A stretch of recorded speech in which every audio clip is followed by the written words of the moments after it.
આવતીકાલે 26મી જાન્યુઆરી એટલે કે 77મો પ્રજાસત્તાક દિવસ અને આ દિવસને અનુરૂપ લાગણી ચેરિટેબલ ટ્રસ્ટ દ્વારા તિરંગાનું વિતરણ કરવામાં આવ્યું છે। આવતા જતા જે રાહદારીઓ છે તેઓને તિરંગા આપવામાં આવ્યા છે। ભારતના 77મા પ્રજાસત્તાક પર્વની પૂર્વ સંધ્યાએ વડોદરા શહેરમાં દેશભક્તિનો માહોલ જામ્યો છે। રાષ્ટ્રીય પર્વની ઉજવણીના ભાગરૂપે સામાજિક કાર્યોમાં અગ્રેસર રહેતા લાગણી ચેરિટેબલ ટ્રસ્ટ દ્વારા શહેરના અકોટા અને દાંડિયા બજાર વિસ્તારમાં રાષ્ટ્રધ્વજ વિતરણનો સુંદર કાર્યક્રમ યોજવામાં આવ્યો છે।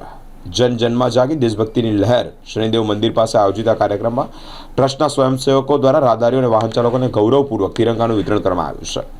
આયોજનનો મુખ્ય હેતુ નાગરિકોમાં રાષ્ટ્રપ્રેમ પ્રત્યેની ભાવના પ્રબળ થાય અને દરેક ઘર પર તિરંગો લહેરાવવામાં આવે તે અંતર્ગત આ કાર્યક્રમ હાથ ધરવામાં આવ્યો છે। આજે લાગણી ચેરિટેબલ ટ્રસ્ટ દ્વારા આવતીકાલે 26મી જાન્યુઆરીના દિવસે એના અગાઉ અમે તિરંગાનું વિતરણ કરવા માંગીએ છીએ। કઈ જગ્યા પર અકોટા દાંડિયા બજાર બ્રિજ પાસે કેટલા તિરંગાનું વિતરણ કરવાનું 200 તિરંગાનું વિતરણ કરવાનું છે। સંદેશ આપવા માંગી રહ્યા આપણા જે દેશવાસીઓ છે એમને તિરંગાનું વિતરણ કરી દેશની ભાવના જાગે એના સંદર્ભમાં અમે તિરંગો વિતરણ કરવાના છે। આપનું નામ? ગિરીશ પરમાર।